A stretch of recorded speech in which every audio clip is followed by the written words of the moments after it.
يا أيها الذين آمنوا إذا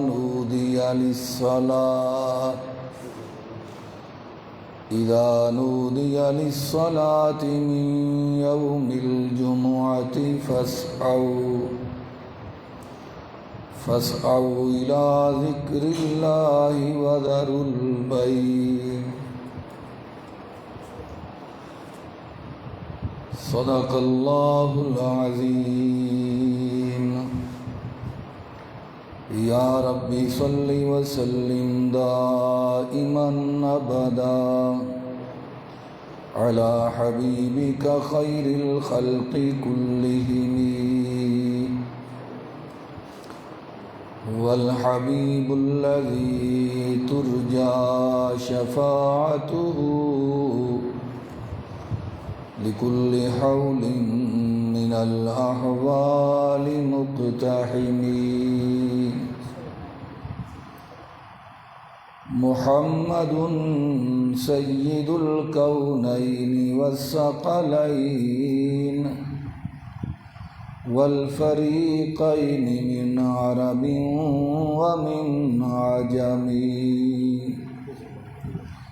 ما إن مدحت محمدا بمقالتي ولكن مدحت مقالتي بمحمد.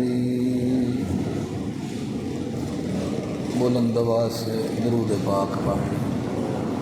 اللهم صل على محمد وعلى آل محمد كما صليت على إبراهيم وعلى آل إبراهيم إنك حميد مجيد. اللهم بارك على محمد وعلى آل محمد كما باركت على إبراهيم وعلى آل إبراهيم إنك حميد مجيد. قابل قدر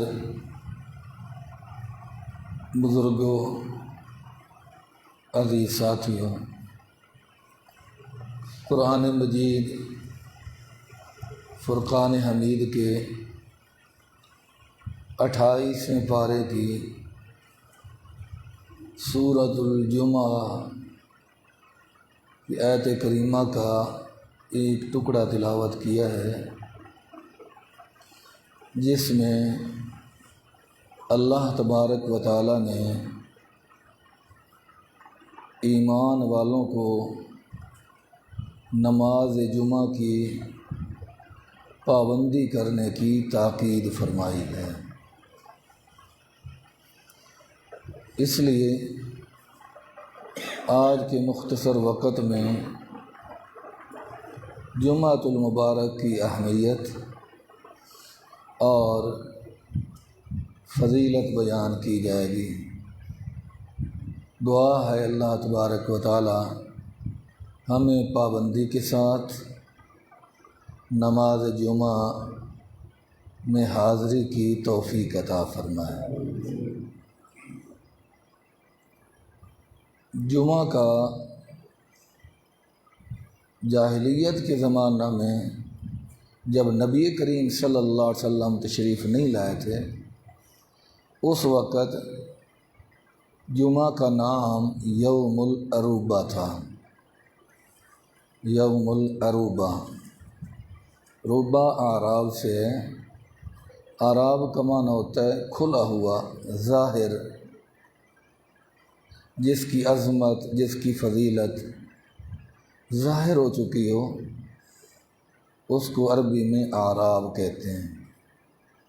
اور اعراب سے عروبہ ہے، یعنی نبی کریم صلی اللہ علیہ وسلم کی تشریف آوری سے پہلے بھی اس دن کو عظمت والا دن سمجھتے تھے، شان والا دن سمجھتے تھے.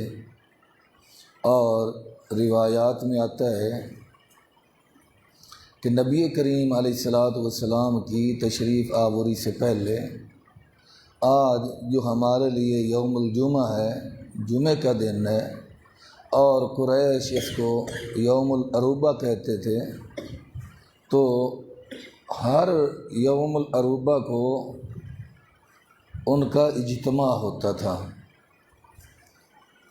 اہل عرب ایک جگہ پہ اکٹھے ہوتے تھے۔ نبی کریم صلی اللہ علیہ وسلم کے آباء و اجداد میں سے ایک دادا گزرے ہیں جن کا نام ہے کعب بن لؤی۔ کعب بن لؤی یہ یوم العروبہ کو لوگوں کے سامنے بیان کیا کرتے تھے۔ بیان کیا ہوتا تھا؟ تورات، انجیل، زبور، آسمانی کتابوں میں نبی آخر الزمان حضرت محمد الرسول اللہ صلی اللہ علیہ وسلم کی آمد کی خبریں موجود تھیں، بشارتیں موجود تھیں۔ تو وہ یوم العروبہ کو نبی آخر الزمان صلی اللہ علیہ وسلم کی آمد کی بشارتیں سنایا کرتا تھا۔ جناب کعب بن لؤی نبی پاک علیہ السلام کے دادوں میں سے ایک دادا۔ یوم العروبہ یعنی جس کو آج ہم جمعہ کا دن کہتے ہیں، اس دن کو بیان کرتا، اجتماع ہوتا، اور اس اجتماع میں وہ نبی پاک علیہ السلام کی نشانیاں بتلاتا، نبی پاک علیہ السلام کی ولادت کا شہر بتلاتا، ہجرت کا شہر بتاتا، اور تاکید کرتا کہ اگر تمہاری زندگی میں یا میری زندگی میں نبی آخر الزمان صلی اللہ علیہ وسلم تشریف لے آئے تو تم وعدہ کرو کہ ہم نبی آخر الزمان صلی اللہ علیہ وسلم کی نبوت و رسالت پر ایمان لائیں گے۔ یہ ہر جمعے کو یعنی یوم العروبہ کو اس کا بیان ہوتا تھا، جس سے معلوم یہ ہوتا ہے کہ جمعہ جاہلیت کے زمانہ کے اندر بھی جمعے کے دن کی اہمیت تھی، جمعے کے دن کو افضل سمجھتے تھے، جمعے کے دن کی اہمیت تھی۔ واعظ و نصیحت کعب بن لؤی جمعے والے دن لوگوں کو کیا کرتے تھے۔ پھر مدینہ کے اندر سب سے پہلے علماء نے لکھا ہے کہ جمعے کا حکم تو آ چکا تھا مکہ میں ہی، لیکن حالات ایسے نہیں تھے کہ کھلا اجتماع کر سکتے۔ مدینہ والوں کی طرف نبی پاک علیہ السلام نے پیغام بھیج دیا تھا، چنانچہ مدینہ پاک کے اندر محبوب کے صحابی حضرت اسعد بن زرارہ رضی اللہ تعالی عنہ جمعے والے دن واعظ و نصیحت بھی فرماتے، اور سورج ڈھل جانے کے بعد 2 رکعت نماز بھی جو صحابہ مدینہ میں تھے ان کو پڑھایا کرتے تھے۔ حتیٰ کہ نبی پاک صلی اللہ علیہ وسلم ہجرت فرما کر مدینہ طیبہ میں تشریف لے گئے تو قباء کے مقام پہ ایک آدمی جس کا نام کلثوم بن حدم تھا، اور دوسرا آدمی ابو بکر حبیب بن اصاف، یہ 2 کلثوم بن حدم، ابو بکر حبیب بن اصاف، ان کے پاس نبی پاک علیہ السلام جا کر ٹھہرے قباء کے مقام پہ۔ یہ جو کلثوم بن حدم تھا، اس کی کچھ زمین پڑی تھی، جس طرح آج فیکٹری والوں کی زمین پڑی ہوتی ہے یہ منجی وغیرہ خشک کرنے کے لیے، یا آج یوں سمجھ لو کہ مکی وغیرہ ڈال دیتے ہیں خشک کرنے کے لیے، صاف زمین پڑی ہوتی ہے۔ تو اس کی ایسی زمین پڑی تھی جہاں کھجوروں کو خشک کیا جاتا تھا۔ مدینہ کھجوروں کی سرزمین تھی اور کھجوروں کی تجارت ہوتی تھی، تازہ کھجوریں بھی تجارت کرتے تھے اور خشک کھجوروں کی بھی تجارت کیا کرتے تھے۔ تو کھجوریں خشک کرنے کے لیے انہوں نے ایک پلاٹ رکھا ہوا تھا، یوں سمجھو۔ تو نبی پاک صلی اللہ علیہ وسلم نے انہیں فرمایا کہ میرا جی چاہتا ہے اس پلاٹ پر اللہ تبارک و تعالیٰ کا گھر تعمیر کیا جائے۔ چنانچہ ایک روایت میں آتا ہے کہ اسد بن زرارہ نے، اللہ کے نبی نے اپنی خواہش کا اظہار فرمایا تو انہوں نے وہ پلاٹ اللہ کے گھر کے لیے وقف کر دیا۔ اور ایک روایت میں آتا ہے کہ نبی پاک علیہ الصلوۃ والسلام نے اس پلاٹ کی رقم ادا کی، پیسے ادا کیے، پلاٹ خرید لیا، پھر وہاں مسجد بنائی جس مسجد کو آج مسجد قباء کہا جاتا ہے، اس کا نام ہے مسجد قباء۔ اور اس مسجد کی تعریف اللہ تعالیٰ نے قرآن پاک میں فرمائی ہے، لَمَسْجِدٌ أُسِّسَ عَلَى التَّقْوَىٰ مِنْ أَوَّلِ يَوْمٍ أَحَقُّ أَن تَقُومَ فِيهِ۔ فرمایا میرے محبوب یہ مسجد قباء جو آپ نے بنائی ہے، اصل میں فرمایا کیوں کہ منافقوں نے بھی ایک مسجد بنائی تھی۔ منافق کی مسجد کو مسجد تو نہیں کہا جا سکتا، لیکن سمجھانے کے لیے قرآن نے بھی اسے مسجد کہہ دیا، تو سمجھانے کے لیے ہم کہہ سکتے ہیں کہ انہوں نے مسجد بنائی۔ حقیقت میں انہوں نے مسجد نما ایک کمرہ بنایا تھا تاکہ اس میں بیٹھ کر وقتاً فوقتاً اسلام کے خلاف منصوبے بنائیں، مسلمانوں کے خلاف منصوبے بنائیں، نبی پاک اور نبی پاک کے یاروں کے خلاف منصوبے بنائیں۔ اللہ تعالیٰ نے اور پھر بنا کر نبی پاک کے پاس آئے، آ کر عرض کرنے لگے یا رسول اللہ صلی اللہ علیہ وسلم، ہم نے مسجد بنائی ہے، اللہ کا گھر بنایا ہے، اور ہم چاہتے ہیں کہ پہلی نماز آپ آ کر پڑھا دیں تاکہ مسجد کی عظمت کو 4 چاند لگ جائیں۔ حقیقت میں یہ تھا کہ جب نبی پاک تشریف لائیں گے اور یہاں آ کر نماز پڑھا دیں گے تو کسی کو شک و شبہ کی گنجائش نہیں رہے گی، ہر کوئی ہمارے اوپر اندھا اعتماد کرنے لگے گا، اور ہم محبوب کے یاروں کو اعتماد میں لے کر آزادی کے ساتھ اسلام اور مسلمانوں کے خلاف منصوبے بنا سکیں گے، پروپگنڈا کر سکیں گے۔ ہمارے خلاف کوئی بات نہیں کر سکے گا، کیونکہ ہم کہیں گے کہ اگر یہ مسجد نہ ہوتی تو آمنہ کے لال صلی اللہ علیہ وسلم یہاں کر نماز کیوں پڑھاتے۔ اب غیب کا علم تو میرے اللہ کے سوا کسی کے پاس ہے نہیں۔ نبی پاک صلی اللہ علیہ وسلم خوش ہو گئے کہ مسجد بن گئی، اللہ کا گھر بن گیا۔ آپ نے وعدہ فرما لیا کہ ٹھیک ہے فلاں نماز میں تشریف لاؤں گا، آؤں گا، نماز پڑھاؤں گا۔ اب محبوب نے وعدہ فرما لیا، محبوب کو تو پتہ نہیں تھا کہ اصل مقصد ان کا کیا ہے، لیکن محبوب کے خدا کو تو ذرے ذرے کا علم تھا۔ اللہ تعالیٰ نے فرمایا جبریل لبیک یا رب جلیل، جاؤ میرے محبوب سے کہو والذین اتخذوا مسجدا ضرارا، وہ لوگ جنہوں نے مسجد بنائی ضرارا، لوگوں کو نقصان پہنچانے کے لیے، اسلام کو نقصان پہنچانے کے لیے، مسلمانوں کو نقصان پہنچانے کے لیے، والذین اتخذوا مسجدا ضرارا وکفرا وتفریقا بین المؤمنین، کفر پھیلانے کے لیے اور مومنوں کو آپس میں لڑانے کے لیے، مسلمانوں کو آپس میں لڑانے کے لیے، جس سے معلوم یہ ہوتا ہے کہ مسجد کی روح یہ ہے کہ وہاں مسلمانوں کے اتحاد کی باتیں کی جائیں، اتفاق کی باتیں کی جائیں، مسلمانوں کو ایسا راستہ دیا جائے جس راستے پہ چل کر سارے کے سارے مسلمان جنت میں پہنچ جائیں۔ ایسا راستہ مسجد میں بیٹھ کر ایسے راستے کی تلقین لوگوں کو نہ کی جائے جس کی وجہ سے دلوں میں کھوٹ پیدا ہو، نفرتیں پیدا ہوں، امت مصطفیٰ میں دوری پیدا ہو، اور بدعات، رسوم و رواجات اور خرافات کی طرف امت مصطفیٰ چل پڑے، صراط مستقیم کو بھول جائے۔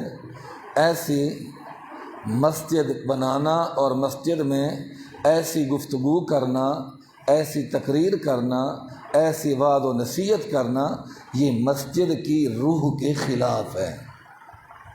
مسجد اللہ کا گھر ہے، تو اللہ کے گھر میں بیٹھ کر اللہ کے ساتھ تعلق قائم کرنے کی باتیں امت کو تلقین کرنی چاہیے۔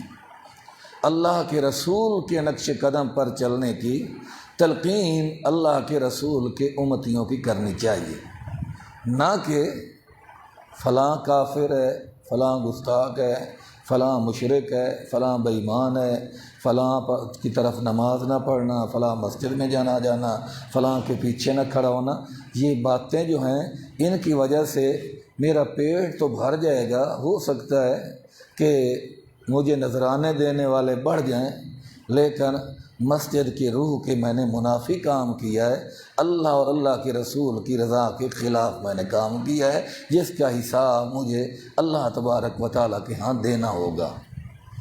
فرمایا والذین اتخذوا مسجدا ضرارا وکفرا وتفریقا بین المؤمنین، محبوب جنہوں نے مسجد ضرار بنائی، نقصان پہنچانے والی، کفر پھیلانے کے لیے، تفریقا بین المؤمنین، مومنین کے درمیان تفریق پیدا کرنے کے لیے، جدائی پیدا کرنے کے لیے، وَإِرْصَادًا لِمَنْ حَارَبَ اللَّهَ وَرَسُولَهُ، اللہ اور اللہ کے رسول سے جنگ کرنے کے منصوبے بنانے کے لیے۔ یہ ایسی مسجد ہے، آپ نے وعدہ فرما لیا، لیکن یہ اسلام کے خلاف ایک اڈہ ہے، یہ میرا گھر نہیں، لا تقوم فیہ ابدا، اس کی طرف کبھی نہ جانا، کھڑے ہونے کی بھی وہاں اجازت نہیں ہے، نماز پڑھنی تو ایک طرف۔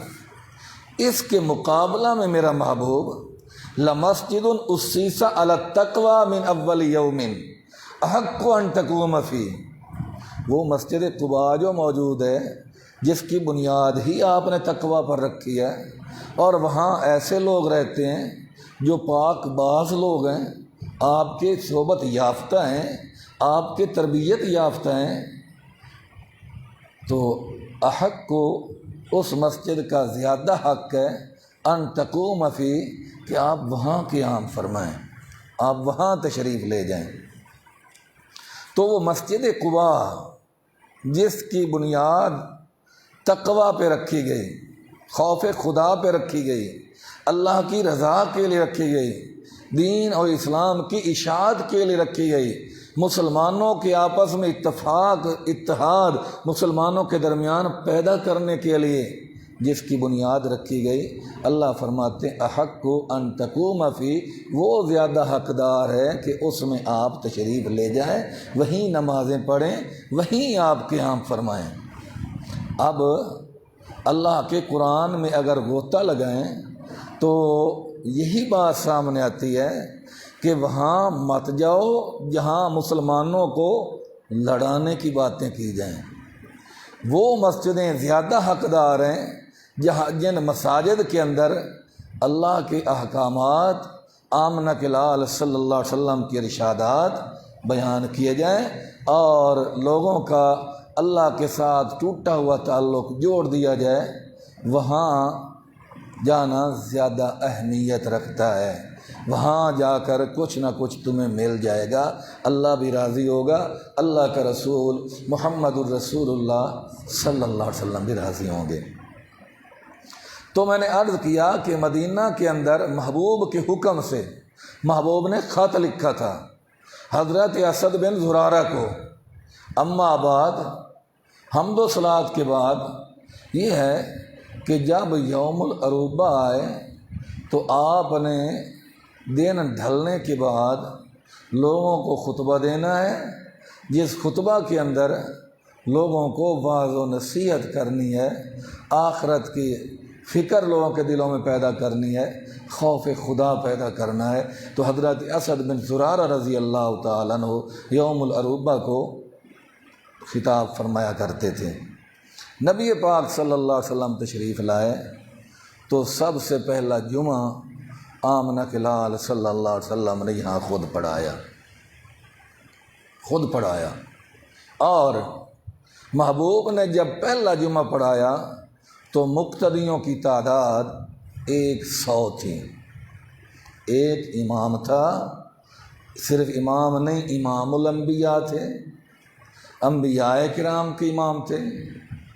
تو معلوم یہ ہوا کہ تاریخ اسلام میں سب سے پہلا جمعہ جس کی امامت آمنہ کے لال صلی اللہ علیہ وسلم نے فرمائی، وہاں مقتدی 100 تھے۔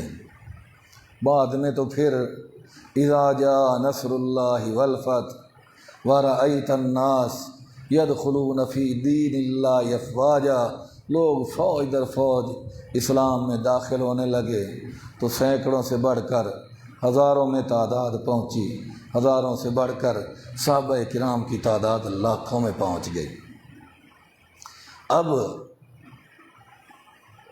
حضرت اسد بن زرارہ رضی اللہ تعالیٰ عنہ جب یوم العروبہ کو اجتماع کرتے تھے تو اس وقت اس کا نام تبدیل کر دیا گیا، یوم العروبہ کے بجائے اس کا نام یوم الجمعہ رکھ دیا گیا، جمعے کا دن۔ کیوں؟ جمعے کا معنی ہوتا ہے اجتماع، اکٹھ، لوگوں کا اکٹھا ہونا، اجتماع۔ تو اس لیے پھر اس کا نام یوم العروبہ سے بدل کر یوم الجمعہ رکھ دیا گیا، جس سے یہ بھی معلوم ہوتا ہے کہ جس طرح مسجد کی اصل روح لوگوں تک اللہ کا دین پہنچانا، کلمہ پڑھنے والوں کو اتفاق اتحاد کا درس دینا، اسی طرح جمعے کی روح اجتماع ہے، جمعے کی روح اجتماع ہے۔ جو آدمی اس اجتماع کو توڑنے کی کوشش کرتا ہے، سمجھو جمعے کی روح کے خلاف اس نے کیا۔ میں بلکہ کھل کے بات کروں کہ ضروری نہیں کہ ایک جمعہ یہاں ہو، ایک جمعہ وہاں ہو، ایک جمعہ وہاں ہو، ایک جمعہ وہاں ہو، 10 آدمی ادھر بیٹھے ہوں، 5 آدمی ادھر بیٹھے ہوں، 15 آدمی ادھر بیٹھے ہوں، تو یہ تو اجتماع ہی نہیں ہے، یہ تو یوم الجمعہ، یہ تو نام کی خلاف ورزی ہے، اجتماع ہی نہیں ہے۔ جمعے کا معنی اجتماعیت ہے، اکٹھ ہے، اکٹھا ہونا ہے۔ تو جب اجتماع نہیں رہے گا، جمعہ ادا ہو جائے گا لیکن جمعہ اپنی روح کے ساتھ ادا نہیں ہوگا۔ جمعے کی روح باقی رکھنے کے لیے ایک مرکز کا ہونا ضروری ہے، جمعے کی روح کو باقی رکھنے کے لیے زیادہ سے زیادہ اجتماع کا ہونا ضروری ہے، اکٹھ کا ہونا ضروری ہے، تاکہ پتہ تو چلے کہ یوم الجمعہ ہے۔ پھر یہ تو میں نے تاریخ بتا دی جمعے کی، یا پس منظر بتا دیا کہ جاہلیت کے زمانہ میں بھی اس دن کو محترم دن سمجھتے تھے، نام اس دن کا یوم العروبہ تھا۔ محبوب کے دادوں میں سے کعب بن لؤی، یہ محبوب کی آمد سے پہلے جمعے والے دن وعظ و نصیحت فرماتے تھے اور اس میں نبی پاک علیہ السلام کی آمد کی بشارتیں سناتے تھے، لوگوں کو تلقین کرتے تھے جب نبی آخر الزمان ان نشانیوں والے اوصاف والے تشریف لے آئیں تو ان کی نبوت اور رسالت پہ ایمان لانا۔ اور پھر مدینہ میں اسد بن زرارہ نے نماز جمعہ پڑھائی، پھر نبی پاک علیہ السلام تشریف لے گئے تو آپ نے نماز جمعہ وہاں ادا فرمائی، پھر اس کا نام یوم العروبہ سے بدل کر یوم الجمعہ رکھ دیا گیا۔ نبی پاک صلی اللہ علیہ وسلم نے خود اس کا نام یوم الجمعہ رکھا۔ حدیث پاک کے اندر موجود ہے، خیر یوم طلعت علیہ الشمس یوم الجمعہ، دنوں میں سے بہترین دن، خیر یوم طلعت علیہ الشمس، فرمایا جن دنوں میں سورج طلوع ہوتا ہے۔ مقصد بتانا ہے کہ جتنے دن ہیں نا، خیر یوم، یوم الجمعہ بہترین دن، عظمت والا دن، شان والا دن، برکت والا دن، وہ جمعے کا دن ہے، نبی پاک نے فرمایا۔ حتیٰ کہ علماء نے لکھا ہے قربانی کا دن بڑا عظیم دن ہے، عید الفطر کا دن بڑا عظیم دن ہے، لیکن جمعے کی فضیلت عید والے دن سے بھی زیادہ ہے۔ قربانی کی نماز ہو یا عید الفطر کی نماز ہو، ان نمازوں سے زیادہ اہمیت جمعے کی نماز کی ہے اللہ کے ہاں، اللہ کے رسول کے ہاں، جس کی ہمارے ہاں کوئی اہمیت نہیں ہے۔ اور کیوں میں یہ کہہ رہا ہوں؟ اس لیے کہ ہم پورا ہفتہ کاروبار کرتے ہیں، پورا ہفتہ، اور جو کام رکے ہوتے ہیں وہ کام ہم جمعے کے دن کے لیے چھوڑ دیتے ہیں، جمعے والے دن کریں گے۔ یہ نہیں ہوتا کہ جمعے والے دن نماز جمعہ پڑھیں گے، نہیں، شاپنگ کرنی ہے جمعے والے دن، اپنے بچوں کو کہیں سیر وغیرہ کروانے کے لیے لے جانا ہے تو جمعے کے دن کو ہم نے اہمیت ہی نہیں دی، سوچا ہی نہیں کہ یہ تو عید کی نماز سے زیادہ ثواب والی نماز ہے، قربانی کی نماز سے زیادہ ثواب والی نماز ہے۔ 8ویں دن جمعہ آتا ہے لیکن ہم نہیں۔ کچھ حضرات تو ایسے ہوتے ہیں جو جمعے والے دن بھی کاروبار کی چھٹی نہیں کرتے۔ یاد رکھو، جمعے والے دن کاروبار کرنا حرام نہیں ہے، لیکن اللہ کا قرآن کہتا ہے اذا نودی للصلاۃ من یوم الجمعہ، سورہ جمعہ 28 پارہ ہے، یا ایھا الذین آمنوا، اے ایمان والو، اے ایمان والو، اللہ ایمان والوں سے کہتا ہے۔ البتہ علماء نے لکھا ہے اس سے کچھ لوگ مستثنیٰ ہیں۔ ایک آدمی اتنا بیمار ہے مسجد آ ہی نہیں سکتا، ظہر کی نماز گھر پڑھ لے، جمعے کی حاضری اسے معاف ہے۔ بچے ہیں، جمعے کی حاضری معاف ہے۔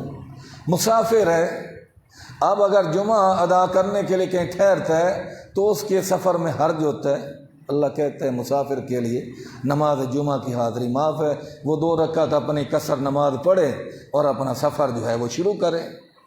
تو جو لوگ قابل رعایت تھے اللہ نے تو ان کی رعایت خود فرما دی۔ تو بیمار ہے، میں تجھے نہیں پکڑوں گا، تو نہیں آیا جمعے میں۔ تو مسافر ہے، میں تجھے نہیں پکڑوں گا۔ تو بچہ ہے، میں تجھے نہیں پکڑوں گا۔ تو اتنا بوڑھا ہو چکا ہے، ضعیف ہو چکا ہے کہ تو چل کر نہیں آ سکتا، نہ آ، تو گھر ہی 2 رکعت نفل نماز بیٹھ کر پڑھ لے، میں تجھے نہیں پکڑوں گا۔ جو قابل معافی تھے، قابل رحم تھے، قابل رعایت تھے، اللہ نے تو ان کو پہلے رعایت دے دی۔ اب میرے جیسا ہٹا کٹا آدمی ہو اور وہ کہے کہ جمعے کے لیے جاؤں گا تو 2 گھنٹے 3 گھنٹے دکان بند کرنا پڑے گی، یا پانی لگانا ہے، پانی کا نقصان ہو جائے گا۔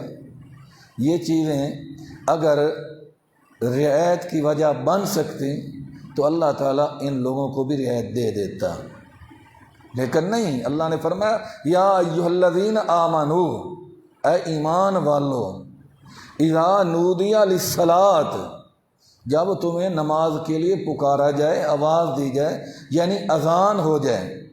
اذان سے مراد بھی علماء نے پہلی اذان لکھی ہے۔ ہمارے ہاں تو چونکہ جمعہ کا بیان جلدی شروع ہونا ہوتا ہے اس لیے اذان بعد کے اندر ہوتی ہے، لیکن عام مساجد کے اندر پہلی اذان جو ہوتی ہے وہ پہلے ہو جاتی ہے، دوسری اذان خطبے سے پہلے ہوتی ہے۔ تو پہلی اذان، یہ بھی پہلی اذان ہی سمجھ لیں کہ جب پہلی اذان ہو گئی اب وَذَرُ الْبَيْعَ، اللہ کہتا ہے اب بیچنا چھوڑ دو، بیچنا چھوڑ دو۔ کچھ علماء کہتے ہیں خرید و فروخت چھوڑ دو، خریدنے کا ذکر ہی نہیں ہے قرآن پاک کے اندر۔ قرآن پاک میں بیچنے کا ذکر ہے۔ اذا نودی للصلاۃ من یوم الجمعہ فاسعوا الی ذکر اللہ وذروا البیع، بیع بیچنے کو کہتے ہیں، بیچنا چھوڑ دو۔ جس سے معلوم ہوا اللہ نے جمعے والے دن تجارت کرنے والوں میں سے سب سے زیادہ وزن تاجروں پہ ڈالا ہے، دکانداروں پہ ڈالا ہے۔ اللہ خریدنے سے منع نہیں کیا، بیچنے سے منع کر دیا۔ تو یہی جواب ملتا ہے کہ جب خریدنے والے دکانیں بند کر دیں گے، بیچنے والے دکانیں بند کر دیں گے تو خریدنے والے کہاں سے خریدیں گے؟ نہ دکان کھلی ہوتی لوگوں کو پتہ ہوتا جمعے کا دن ہے، مسلمانوں کا شہر ہے، ایمان والوں کا شہر ہے، اور 12 بج گئے، 12:30 ہو گئے، اذان کا ٹائم ہو گیا، مسلمان ہے، مسلمانوں نے دکانیں بند کر دی ہوں گی، سوچتے بھی نہ بازار جانے کا، مسجد کا سوچتے کہ دکاندار بھی مسجد میں ہوں گے، ہم بھی مسجد کے اندر چلیں۔ تو اس لیے جمعے والے دن زیادہ ذمہ داری دکانداروں کی ہے۔ اگر کوئی مزدور ہے تو ذمہ داری زیادہ کام کروانے والے کی ہے۔ وہ کہے جمعے کا دن ہے، جمعے والے دن میں کام نہیں کرواتا بھائی، اب مزدور بھی جمعہ پڑھے گا اور مالک مکان جو ہے وہ بھی جمعہ پڑھے گا۔ جس کو جمعے والے دن کام مل رہا ہے اور وہ کہتا ہے مہنگائی کا دور ہے، اور یہ بہانہ ہے۔ بہانہ اس لیے کہہ رہا ہوں کہ جمعے پر جتنا ٹائم لگتا ہے اس میں رزق کی کمی نہیں آتی، رزق کی کمی نہیں آتی، سوال ہی پیدا نہیں ہوتا۔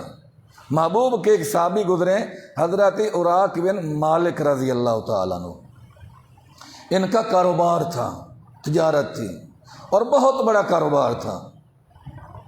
جب نماز جمعہ پڑھ لیتے تو مسجد کے دروازے پہ کھڑے ہو کر پھر دعا کرتے، اللہم انی اجبت دعوتک، اللہ میں نے تیرا اعلان سنا، یعنی آواز سنی، اذان سنی تو میں چلا آیا، وصلیت فریضتک، میں نے آ کر تیرا نماز والا جمعے والا فریضہ ادا کیا، وانتشرت کما امرتنی، اللہ تو نے خود قرآن میں فرمایا فَإِذَا قُضِيَتِ الصَّلَاةُ، جب نماز جمعہ پڑھ لو فَانْتَشِرُوا فِي الْأَرْضِ، زمین میں پھیل جاؤ، وَابْتَغُوا مِنْ فَضْلِ اللَّهِ، اللہ کا فضل یعنی رزق تلاش کرو۔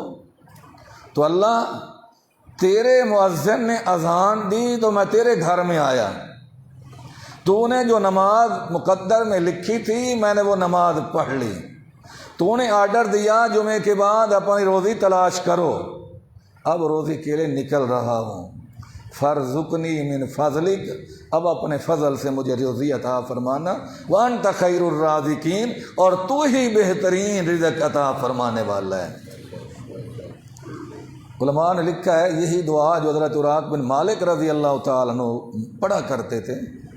آپ نماز جمعہ سے فارغ ہوں، آپ دکاندار ہیں، آپ کا کوئی کاروبار ہے، آپ تاجر ہیں، کوئی کام بھی کرتے ہیں، جب مسجد سے نکلیں یہ دعا زبانی اگر یاد کر لیں زیادہ بہتر ہے، ورنہ اپنی زبان میں ہی کہہ لیں، وہ ہر زبان کو سمجھتا ہے، ہر زبان کو سمجھتا ہے۔ اللہ تیرے منادی کی آواز سنی تو تیری رضا کے لیے چلا آیا، میں نے تجھے راضی کرنے کے لیے نماز جمعہ ادا کی، اب مولا میں دکان پہ جا رہا ہوں، اب مولا میں اپنا کاروبار کی طرف جا رہا ہوں، فارزقنی من فضلک، اب میرے کاروبار میں جتنا گھنٹہ 2 گھنٹے جمعہ پہ لگے ہیں اللہ اس کی تلافی میرے مولا تو فرما دے، وانت خیر الرازقین، اللہ پر بھروسہ کر کے، اللہ کی ذات پر یقین کر کے، محمد الرسول اللہ صلی اللہ علیہ وسلم کے فرمان کو سچا سمجھتے ہوئے تجربہ کر کے دیکھو، انشاءاللہ اللہ تعالیٰ جمعے والے دن پہلے سے زیادہ رزق عطا فرمائے گا نماز جمعہ کی برکت سے۔ تو فرمایا خیر یوم طلعت علیہ الشمس یوم الجمعہ، دنوں میں سے بہترین دن جمعے کا دن ہے۔ آگے محبوب نے فرمایا فیہ خلق آدم، یہی دن ہے جس دن کو اللہ نے آدم علیہ السلام کو پیدا کیا۔ اب آدم علیہ السلام ہی نہ ہوتے، آدم علیہ السلام ہی نہ ہوتے تو انبیاء، اولیاء، صحابہ، اہل بیت، آپ، میں، ہمارا سب کا مرکز تو حضرت آدم علیہ السلام ہے نا۔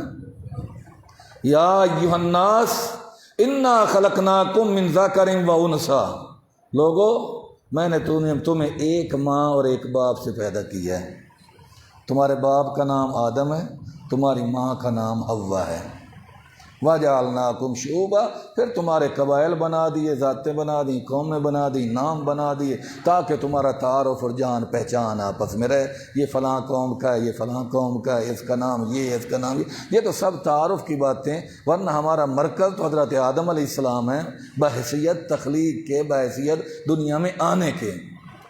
تو آدم ہی نہ ہوتے تو کیا ہوتا؟ تو اس لیے بھی ہمیں شکریہ کے طور پہ نماز جمعہ ادا کرنی چاہیے کہ جمعے والے دن ہمارے باپ آدم علیہ السلام کو اللہ نے وجود عطا فرمایا۔ وفیہ ادخل الجنہ، فرمایا جمعے والے دن ہی حضرت آدم کو اللہ نے جنت میں داخل فرمایا۔ وفیہ اخرج منہا، اور جمعے والے دن ہی جنت سے زمین پہ اتارا۔ جنت سے زمین پہ آئے تو پھر ہی نسل انسانیت پھیلی، پھر ہی سارا کچھ ہوا۔ جنت ہی میں رہ جاتے تو جنت میں تو میرے بھائی اولاد جننے کی جگہ نہیں ہے۔ جب ہم جنت میں جائیں گے وہاں تو اولاد پیدا نہیں ہوگی، 70 حوریں بھی ہوں گی، اس سے بھی زیادہ نیکی تقویٰ کی بنیاد پر اللہ بیویاں عطا فرمائے گا جنت میں۔ وَلَهُمْ فِيهَا أَزْوَاجٌ مُطَهَّرَةٌ، ایسی بیویاں اللہ فرماتا ہے کہ ان کی پاکیزگی میں بیان کرتا ہوں۔ وَلَهُمْ فِيهَا أَزْوَاجٌ مُطَهَّرَةٌ، وہ پاکیزہ بیویاں ہوں گی، بول و برات سے پاک۔ بول و برات انسان کی مطلب ضرورت ہے، لیکن وہ پاک، حیض و نفاس سے پاک، نہ ماہواری نہ نفاس، بچہ پیدا ہو تو نفاس ہو۔ وَلَهُمْ فِيهَا أَزْوَاجٌ مُطَهَّرَةٌ، پاکیزہ بیویاں ہوں گی، لیکن اولاد تو وہاں نہیں ہوگی کہ ان حوروں میں سے اولاد بھی مل جائے۔ یہ دنیا کی بیوی بھی ملے گی، دنیا میں اس نے اولاد اس کے ذریعے اولاد مجھے ملے، لیکن جنت میں تو نہیں، کیونکہ وہ جنت تو اولاد جننے کی جگہ ہی نہیں ہے۔ تو آدم علیہ السلام دنیا میں آئے تو سارا کچھ ہمیں نظر آیا، اور آدم علیہ السلام جب دنیا میں تشریف لائے تو آمنہ کے لال فرماتے ہیں وہ جمعے کا دن تھا۔ اسی طریقہ پر امام الانبیاء صلی اللہ علیہ وسلم نے فرمایا وَلَا تَقُومُ السَّاعَةُ إِلَّا فِي يَوْمِ الْجُمْعَةِ، قیامت بھی جمعے والے دن ہی قائم ہوگی۔ ایک حدیث پاک میں محبوب نے فرمایا کہ زمین، آسمان، پہاڑ، سمندر، دریا، نہریں، جنگلات، درخت جمعے والے دن سے ڈرتے ہیں۔ ہمیں ڈر نہیں ہے، یہ چیزیں جمعے والے دن سے ڈرتی ہیں۔ کیوں ڈرتی ہیں؟ کیونکہ وہ سمجھتے ہیں کہ پتہ نہیں کس جمعے کو قیامت آ جائے۔ فنا تو صرف انسانوں پر نہیں نا، آسمانوں پر بھی قیامت کے دن فنا ہوگی، زمین بھی فنا ہوگی، چاند سورج بھی ختم ہوگا، تارے بھی ختم ہوں گے، دریا، نہریں، جنگلات، درخت، سب کچھ ختم، سب پہ فنا۔ وہ فنا سے ڈرتے ہیں کہ جمعے والا دن قیامت کا دن ہے، جمعے والے دن قیامت آئے گی۔ تو ہمیں تو جمعے والا دن زیادہ ڈرنا چاہیے اللہ تبارک و تعالیٰ کی ذات سے، اور اس ڈر کا تقاضا یہ ہے کہ ہمیں اللہ کے گھر میں نظر آنا چاہیے۔ اور پھر اور کیا مہربانی فرماتی، آمنہ کے لال نے فرمایا ان فی الساعۃ، جمعے کے دن میں ایک گھڑی ایسی گھڑی ہے، ایک وقت ایسا وقت ہے، یسأل اللہ تعالی، یسأل اللہ تعالی، کہ بندہ اپنے اللہ سے جو بھی مانگتا ہے اللہ اسے عطا فرماتا ہے، اللہ اسے عطا فرماتا ہے۔ میں اس نیت سے ہی آ جاؤں کہ یہ جو جب امام ممبر پہ بیٹھتا ہے خطبہ دینے کے لیے، یہ گھڑی قبولیت کی گھڑی ہوتی ہے، قبولیت کی گھڑی ہوتی ہے۔ اس نیت سے چلا جاؤں، اللہ سے صحت مانگ لوں، اللہ سے اولاد مانگ لوں، مرحوم والدین کی مغفرت مانگ لوں، مرحوم بہن بھائیوں کی مغفرت مانگ لوں، قیامت کی ہولناکی سے پناہ مانگ لوں۔ گھنٹہ ایک نہیں تو 2 لگیں گے، لیکن مسائل بڑے حل ہو جائیں گے، مسائل بڑے حل ہو جائیں گے۔ اس لیے ہمیں جمعہ کی پابندی کرنا چاہیے۔ اگر میں بغیر کسی وجہ کے جمعہ کی پابندی نہیں کروں گا، کوئی عذر نہیں ہے میرے پاس، لیکن میں نے 3 جمعے مسلسل چھوڑ دیے، تو آمنہ کے لال صلی اللہ علیہ وسلم فرماتے ہیں تو نے اللہ سے بے پرواہی کی ہے، اور وہ تو پہلے بے پرواہ ہے۔ تو نے اللہ کے احکامات، حکم ماننے سے بے پرواہی کی ہے، نماز جمعہ میں جانے سے بے پرواہی کی ہے۔ واللہ الغنی وانتم الفقراء، وہ تو پہلے بے پرواہ ہے، اس کو تیری کوئی ضرورت نہیں۔ تو مسلمان ہو کر مر، چاہے منافق ہو کر مر، یہ میرے محبوب محمد الرسول اللہ صلی اللہ علیہ وسلم کا فرمان ہے۔ اور ایک روایت میں آتا ہے جو آدمی بغیر شرعی عذر کے، یہ کوئی عذر نہیں ہے کہ جمعے والے دن میں نے شاپنگ کرنی ہے، کوئی عذر نہیں ہے، جمعے والے دن میں نے بچوں کو لے کے جانا ہے، پارک دکھلانے ہیں، ہیٹ دکھلانا ہے، میں نے یہ کرنا ہے وہ کرنا ہے، چلنا پھرنا ہے، یہ کوئی عذر نہیں ہے، یہ نہیں چلے گا قیامت کے دن، بالکل نہیں چلے گا، صاف بات آپ کو بتا رہا ہوں، یہ عذر نہیں چلے گا۔ محبوب نے فرمایا جو 3 جمعے چھوڑ دیتے اللہ تبارک و تعالی پھر اس کے دل پہ مہر لگا دیتا ہے، مہر لگا دیتا ہے، پھر کم ہی لوگوں کو نماز جمعہ میں حاضری کی توفیق ہوتی ہے۔ اس لیے نماز جمعہ کی پابندی کریں، وقت میں آنے کی کوشش کریں۔ ایک دن حضرت جبریل علیہ السلام، یہ بھی حدیث پاک سنا رہا ہوں، حضرت جبریل علیہ السلام نبی پاک علیہ السلام کے پاس آئے اور محبوب فرماتے ہیں جبریل امین کے پاس ایک آئینہ تھا، شیشہ تھا صاف شفاف، اور اس شیشے کے درمیان سینٹر میں ایک کالا نقطہ تھا، سیاہ نقطہ دور سے نظر آتا ہے۔ شیشہ صاف کپڑے پہ داغ جس طرح نظر آتا ہے، اب شیشہ اور اس کے درمیان میں سینٹر میں کالا داغ نقطہ دور سے نظر آتا ہے۔ تو میں نے پوچھا جبریل یہ کیا ہے؟ تو جبریل نے کہا یہ جو ہے نا یہ مزید ہے۔ کیا ہے؟ مزید، مزید، مزید آگے میں بتا دیتا ہوں۔ مزید کا معنی ہوتا ہے زیادہ، اضافہ۔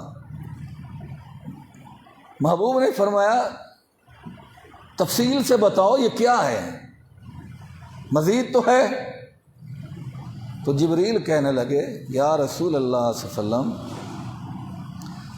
اوپر نیچے 100 جنتیں ہیں۔ کتنی جنتیں؟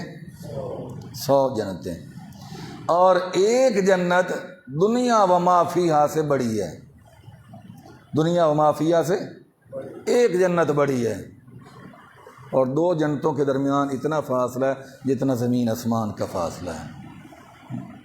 100 جنتیں ہیں اوپر نیچے، سب سے اوپر یعنی اللہ کے عرش کے نیچے ایک میدان ہے، میدان ہے، اس کا گھاس بھی سفید ہے، شیشہ صاف تھا نا، سفید تھا، اس کی گھاس بھی سفید ہے، اس کے درخت بھی سفید ہیں، ہر چیز اس طرح صاف ستھری سفید ہے۔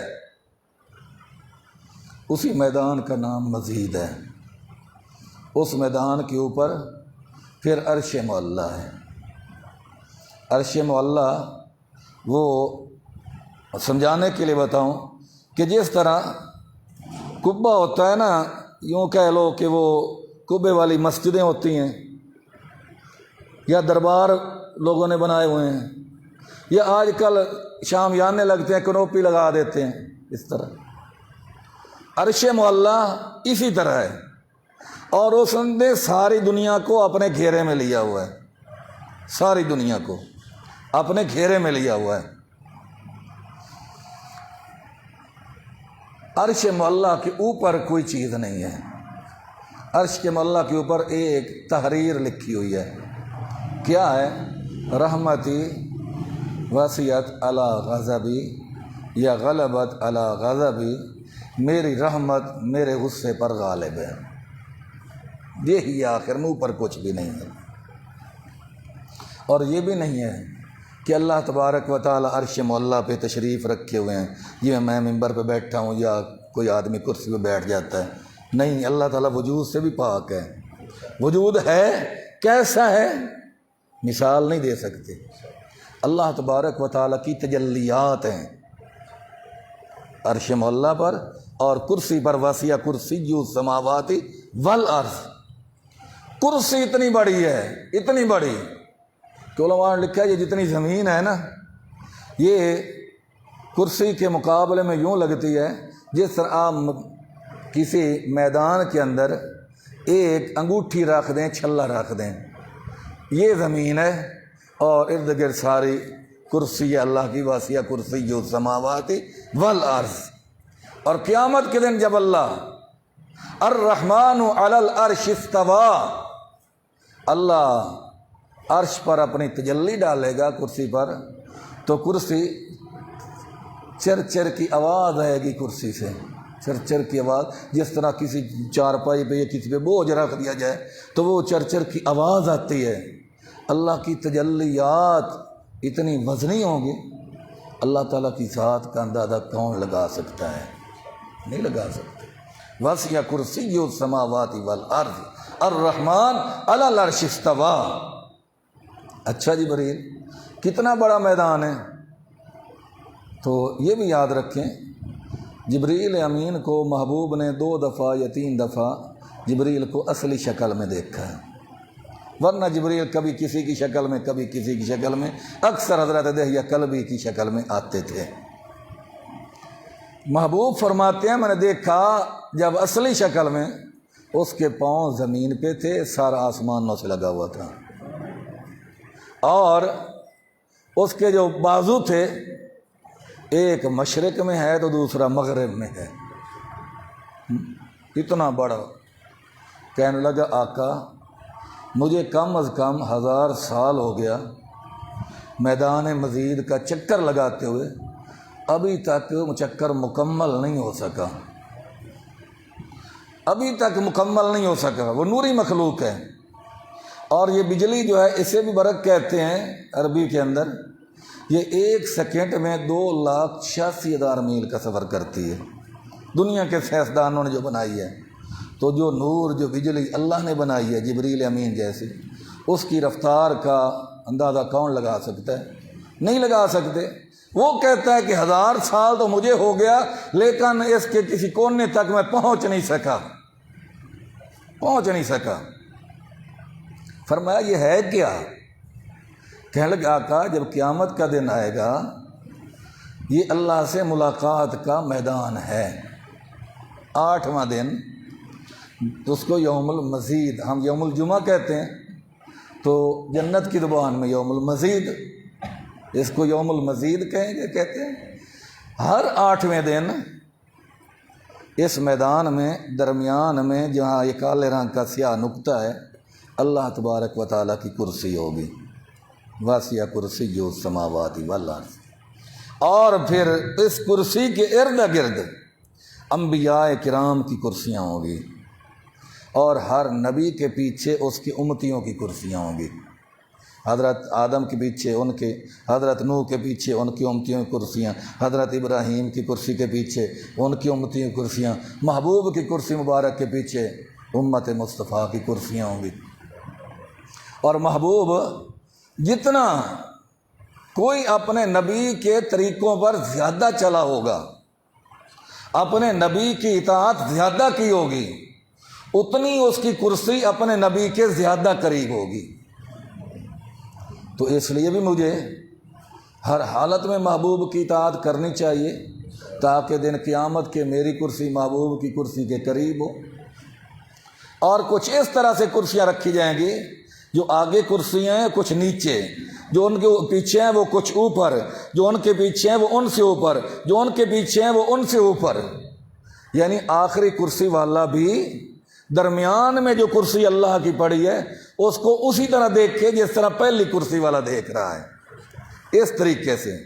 اور جو آخر میں جو ہوگی جگہ، وہاں کرسیاں نہیں ہوں گی، وہاں قالین غالیچے بچھائے جائیں گے، فانوس ہوں گے، وہاں لوگ بیٹھے ہوں گے اور برابر درمیان والی کرسی پہ نظر ہوگی۔ اللہ تعالیٰ تجلی فرمائے گا اپنی کرسی پہ۔ حضرت داؤد علیہ السلام کو اللہ نے بہت اچھی آواز عطا فرمائی، لحن داؤدی مشہور ہے۔ اللہ فرمائیں گے آج اپنی مرضی کا کوئی مضمون پڑھ کے سناؤ۔ حضرت داؤد علیہ السلام سنائیں گے، دنیا آشش کر اٹھے گی۔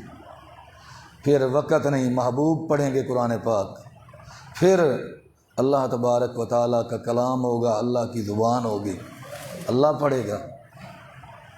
دنیا، یہ بھی بتاتا جاؤں، اللہ فرمائے گا ادھر تلاوت ہوتی ہے، ادھر غلمانوں فرشتوں، جی پروردگار عالم جام شراب تقسیم کرو۔ غلمان وہاں کرسیاں لگی ہوئی ہیں، مہمان بیٹھے ہیں اور وہ شراب تقسیم کر رہے ہوں گے۔ یہ شراب نہیں، شرابن طہورا، یہ پلید ہے، وہ پاک ہوگی۔ یہ پی لو، اپنے بیگانے کی تمیز ختم، وہ پی لو، عقل و شعور بڑھ جائے گا۔ اللہ فرماتے ہیں شراب کی تو نہریں ہوں گی، نصیب اسی کو ہوگی جو دنیا میں نہیں قریب جائے گا۔ جو دنیا میں اس غلیظ شراب پیشاب کو استعمال کرے گا، جنت کی شراب سے محروم رہے گا۔ فرشتے شراب کے جام تقسیم کر رہے ہوں گے، لوگ جناب والا شراب کے جام پی بھی رہے ہوں گے اور تلاوت سن بھی رہے ہوں گے۔ عجب وجد کی کیفیت ہوگی، عجب طبیعت کے اوپر ایک وجد طاری ہوگا۔ اللہ فرمائیں گے کچھ اور چاہیے؟ یا اللہ کچھ بھی نہیں، بس دیدار ہی کرواتے رہو، بس تلاوت ہی سنتے رہیں۔ اللہ بار بار سوال کریں گے۔ آخر لوگ علماء سے پوچھیں گے۔ اس لیے آمنہ کے لال نے فرمایا من زار عالمن فقط زارنی۔ میں اپنی بات نہیں کر رہا، میں تو اپنے آپ کو علماء میں سے سمجھتا بھی نہیں، ان کا نوکر خادم بھی نہیں، لیکن جو اصل علماء ہوں گے ہیں، محبوب نے فرمایا جس نے عالم با عمل کی زیارت کی، سمجھے اس نے میری زیارت کر لی، کیونکہ وہ میرا نائب ہے، میرا پیغام پہنچا رہا ہے۔ من صافہ عالمن فقد صافانی، جس نے عالم با عمل سے مصافحہ کر لیا، وہ سمجھے میں محمد کے ساتھ مصافحہ کر لیا، کیونکہ میرے نائب کے ساتھ اس نے مصافحہ کیا ہے۔ فرمایا میرے علماء انبیاء بنی اسرائیل کی طرح ہوگے، بنی اسرائیل کے انبیاء کی مثال ہوگی میرے امت کے علماء کی۔ بہت بڑا مقام ہے۔ آج سب سے بڑی جو سازش چل رہی ہے وہ یہی ہے کہ لوگوں کا تعلق علماء سے ختم کر دیا جائے، اور ہم بھی اس کوشش میں شریک ہیں۔ اول ہم نماز جمعہ کے لیے آتے ہی نہیں، آنا ہوتا ہے تو ٹائم دیکھتے ہیں، ابھی تو مولوی لگا ہوا ہوگا، ابھی تو مولوی لگا ہوا ہوگا، مولوی نے کون سی جلدی جان چھوڑنی ہے۔ جب وہ ذہن دیکھے کل سمجھے گی کہ اب بیان کے ختم کا ٹائم آگے ہوگا، تو پھر ہم دوڑ لگاتے ہیں کہ پہنچے نماز میں تو پہنچ جائیں گے۔ اگر یہی اچھا رہا، ہم نے دین کی باتیں نہ سنی، دین کی مجلس میں نہ بیٹھے، کچھ حاصل نہ کیا، وہ باتیں کھل کر عقائد وغیرہ بیان، وہ تو سلسلہ ویسے ہی ختم ہو گیا، وہ تو ویسے ہی ختم ہو گیا۔ اگر اتنا کچھ بھی ہمارے پاس نہ رہا، سستی کا شکار ہے، غفلت کا شکار ہے، تو آج سوچیں ہماری یہ حالت ہے تو کل ہماری اولاد کی کیا حالت ہوگی، اولاد کی اولاد کی کیا حالت ہوگی۔ مساجد کے ساتھ تعلق قائم کرو، مدارس کے ساتھ تعلق قائم کرو، علماء کے ساتھ تعلق قائم کرو، وعظ و نصیحت کی مجالس اور محافل کے اندر، مجلسوں کے اندر، جلسوں کے اندر گئے کرو، علماء کی باتیں سنے کرو۔ یہ صرف تمہارا تحفظ نہیں ہے، تمہاری اولاد کا تحفظ ہے۔ تمہارے پاس کچھ ہوگا تو اپنی اولاد کو بتاؤ گے، اولاد کو کچھ دے کر جاؤ گے تو وہ اپنی اولاد کو بتائیں گے۔ 100 مربع رقبہ دے کر اولاد کو دے کر چلے جاؤ، قیامت کے دن وہ کہیں گے تمہارے خلاف اللہ رقبہ تو دے کے آئے تھے لیکن تیرے مصطفیٰ کا دین تو نہیں دے کے آئے، دین کا تو ہمیں نہیں بتایا تھا۔ میں چاہتا ہوں میرا بیٹا میٹرک کر لے، ایف اے کر لے، بی اے کر لے، ایم اے کر لے، کروانا چاہیے، وقت کی ضرورت ہے، کون روکتا ہے؟ لیکن یہ بھی تو سوچنا چاہیے کہ میرا بیٹا مسلمان بھی ہونا چاہیے، میرا بیٹا مومن بھی ہونا چاہیے۔ کل میں مر جاؤں تو اس کو اتنا تحتو اللہم اغفر لحینا و میتنا و شاہدنا و غائبنا و صغیرنا و کبیرنا و ذکرنا و انسانا، اللہم من احییت منا فاحیی علی الاسلام ومن توفیت منا فتوفہ علی الایمان۔ چھوٹے بچوں پہ نماز نہیں ہے، لیکن انہیں عادی بنانے کے لیے نماز پڑھنے جاؤ، ساتھ لے جاؤ۔ نماز جمعہ ادا کرنے کے لیے آ رہے ہو، چھوٹے بچوں کو ساتھ لے آؤ۔ آج ماموں کا گھر دکھاتے ہو، میں مر جاؤں تو کل تجھے پہچان تو ہو کہ میرا ماموں ہے، یہ میرا چچا ہے، یہ فلاں رشتہ دار ہے، یہ فلاں رشتہ دار ہے۔ یہ فکر ہے کہ مرنے کے بعد اس کو رشتہ داروں کا پتہ ہونا چاہیے۔ یہ فکر کیوں نہیں پیدا ہوتی کہ میرے مرنے کے بعد اسے خدا کے گھر کا راستہ بھی آنا چاہیے، خدا کے ساتھ بھی تعارف ہونا چاہیے، محمد مصطفیٰ احمد مجتبیٰ صلی اللہ علیہ وسلم کا تعارف بھی سے ہونا چاہیے۔ مجھے تو یہ فکر کرنا چاہیے تھا، نہیں میرے رشتہ داروں کے ساتھ تعلق ہوگا، جن کے ساتھ یہ رشتہ داری کرے گا برادری اس کی بن جائے گی، خاندان بن جائے گا، زندگی گزر جائے گی۔ لیکن میں اسلام دے کر نہیں جاؤں گا، اپنی اولاد کو دین دے کر نہیں جاؤں گا، اللہ کے گھر کا راستہ بتا کر نہیں جاؤں گا، نماز کا عادی بنا کر نہیں جاؤں گا، تو میرے بھائیوں قیامت کے دن میری پکڑ ہوگی۔ اس لیے ہمیں سوچنا چاہیے، صرف اپنا نہیں اولاد کا بھی سوچو، لے آیا کرو ساتھ اپنے۔ آج مسجد میں آئیں گے تو کل ہم دنیا سے چلے جائیں گے، انہیں پتہ ہوگا میرا باپ مسجد میں جاتا تھا، ورنہ یہی پتہ ہوگا میرا باپ دکان پہ جاتا تھا، میں نے بھی دکان پہ جانا ہے، میرا باپ فلاں گھر جاتا تھا، میں نے بھی ادھر جانا ہے، میرا باپ یہ کرتا تھا، میں نے یہ کرنا ہے۔ کاش ہم دنیا سے جائیں تو میرے بیٹے کو پتہ ہو میرا باپ 5 وقت نماز پڑھتا تھا، میں بھی 5 وقت نماز پڑھوں، میرا باپ روزے رکھتا تھا، مجھے بھی روزے رکھنے چاہیے، میرے باپ نے کبھی بیگانے حیا کی طرف نہیں دیکھا، میری نظروں میں بھی شرم حیا ہونا چاہیے، میرے باپ نے کبھی جوا نہیں کھیلا، مجھے بھی شرم آنی چاہیے، میرے باپ نے کبھی شراب نہیں پی، مجھے بھی شرم آنی چاہیے، میرے باپ نے کبھی چوری ڈکیٹی نہیں کی، مجھے بھی شرم آنی چاہیے، میرے باپ نے کبھی دودھ میں پانی نہیں ملایا، مجھے بھی شرم آنی چاہیے۔ باپ اپنی اولاد کے لیے نمونہ ہے، جیسا بن کے رہو گے اولاد ویسی بنے گی، ویسی بنے گی، قیامت دن سوال ہوگا۔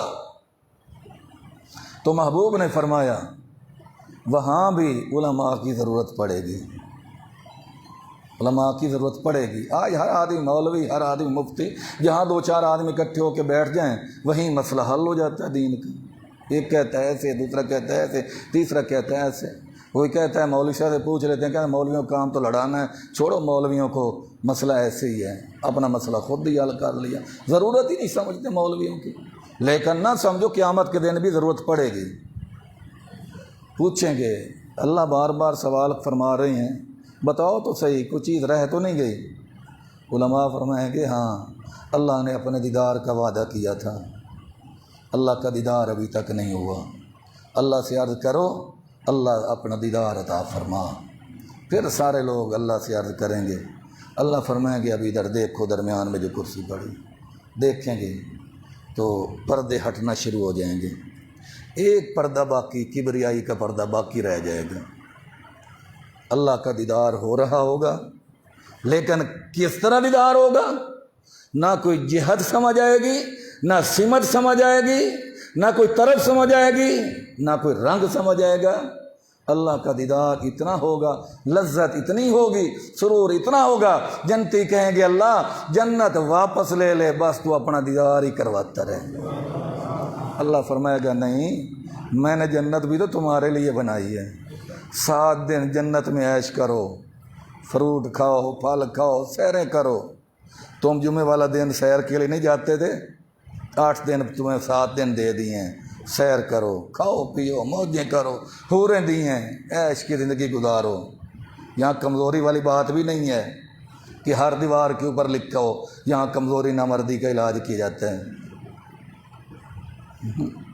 آدمی اگر اپنی زندگی صاف ستھری گزار لے، کسی دیوار پہ لکھا ہوا ہے کہ یہاں گھوڑوں کی نامردی کا علاج کیا جاتا ہے، اونٹ کا علاج کیا جاتا ہے، یہاں بیل کا علاج کیا جاتا ہے، زندگی صاف ستھری گزارنی نہیں، اللہ کے حکموں کے مطابق گزارنی نہیں، آمنہ کے لال صلی اللہ علیہ وسلم کے طریقوں کے مطابق گزارنی نہیں۔ دیواریں کالی ہو چکی، میں بھی پڑھ رہا ہوں، میری بیوی بھی پڑھ رہی ہے، میری بہن بھی پڑھ رہی ہے، میری ماں بھی پڑھ رہی ہے، اور کیا تاثر جا رہا ہے، کیا تاثر جا رہا ہے؟ کچھ تو ہمیں سوچنا چاہیے۔ اللہ بس دیدار فرمایا نہیں، 7 دن موج کرو۔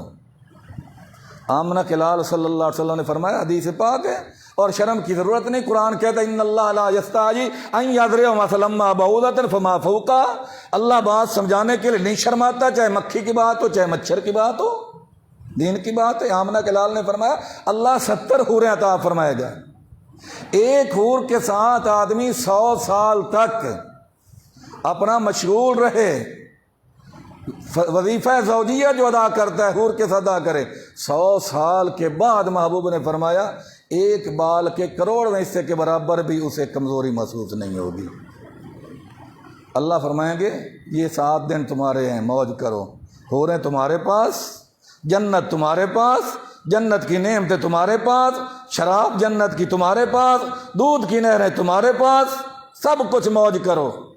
اور جب 8ویں دن تم جاتے تھے نا بن سنور کر نماز جمعہ ادا کرنے کے لیے خوشبو لگا کر، اسی جمعے والے دن ادھر میدان مزید میں آ جایا کرو، اس ترتیب سے بیٹھ جایا کرو، آنکھیں تمہاری ہوں گی، دیدار میرا ہوگا۔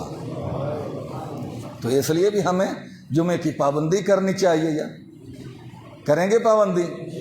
دوستوں کو بھی کہیں گے، وقت پہ آئیں گے، نماز ہو جائے گی، آپ این ٹائم پہ آئیں، نماز میں شامل ہو گئے، خطبے میں شامل ہو گئے، آپ کا جمعہ ادا ہو گیا۔ میں نہیں فتویٰ لگاتا کہ تمہارا جمعہ نہیں ہوتا، لیکن فتنے کا دور ہے، فساد کا دور ہے، گمراہی کا دور ہے، قرب قیامت کا دور ہے۔ ہم نے صرف نمازیں نہیں پڑھنی، ہمیں دینی معلومات بھی تو ہونی چاہیے۔ اب یہ ایسے اتنے مسائل احکامات کے اتنا تو بتاؤ کہ میں دین اپنی اولاد تک کی طرح منتقل تو کر سکوں، اور یہ تب ہی ہو سکے گا کہ جمعے کے ٹائم وقت پہ آؤ، اول سے آخر تک گفتگو سنو۔ گفتگو کرنے میں آپ سے زیادہ گناہ گار ہوں، آپ سے زیادہ پاپی ہوں، سب کچھ ہے، لیکن گفتگو تو اللہ تبارک و تعالیٰ کی، اللہ تعالیٰ کے رسول، گفتگو تو ایسی ہے نا کہ جس نے کل تیری بخشش کا ذریعہ بننا ہے، جس نے میری بخشش کا ذریعہ بننا ہے۔ تو اس لیے دین حاصل کرنے کی نیت سے ٹائم پہ آ جایا کرو۔ آمنہ کے لال نے فرمایا من طلب فی سبیل اللہ، جو اللہ کے راستے میں نکلا اللہ کا دین کی باتیں حاصل کرنے کے لیے، وہ اللہ کے راستے میں ہے، خدا نہ خواستہ اسے موت آ گئی تو شہادت کی موت ہوگی، شہادت کی موت ہوگی۔ کتنا آسان سودا ہے، جلدی آنے کی کوشش کریں، ٹائم نہیں، ورنہ بتاتا محبوب نے فرمایا جو پہلے آتا ہے وہ اتنا ثواب پاتا ہے جتنا اونٹ ذبح کرنے کا ثواب ملتا ہے اللہ کے راستے میں۔ جو دوسری دفعہ آیا، دیر سے آیا، اسے گئے، تیسری دفعہ جو آیا یعنی دیر سے آیا، تیسرے نمبر پر آیا، اسے محبوب نے فرمایا کبشن مینڈا چھترا ذبح کرنے کا۔ پھر اس کے بعد جو آیا فرمایا دجاجہ، اسے مرغی ذبح کرنے کا۔ پھر جو بعد میں آیا فرمایا ثم بیضہ، اسے مرغی کا انڈا اللہ کے راستے میں دینے کا ثواب ملے گا۔ اذا خرج الامام، جب امام آ گیا ممبر پہ تو طووا صحفہم، مسجد کے دروازے پہ جو فرشتے کھڑے ہیں وہ نام لکھ رہے ہیں، حاضری لگا رہے ہیں آنے والوں کی، طووا صحفہم، وہ پھر اپنے صحیفے رسالے لپیٹ دیتے ہیں، خطبہ سننے کے لیے بیٹھ جاتے ہیں۔ اب خطبہ شروع ہونے کے بعد جو بھی آتا ہے اس کا نام نہیں لکھا جاتا جو یہاں پہ آنے والوں کے لیے، اس لیے اول آئے گا اول پائے گا۔ اللہ تبارک و تعالیٰ نیک باتوں پر عمل کرے۔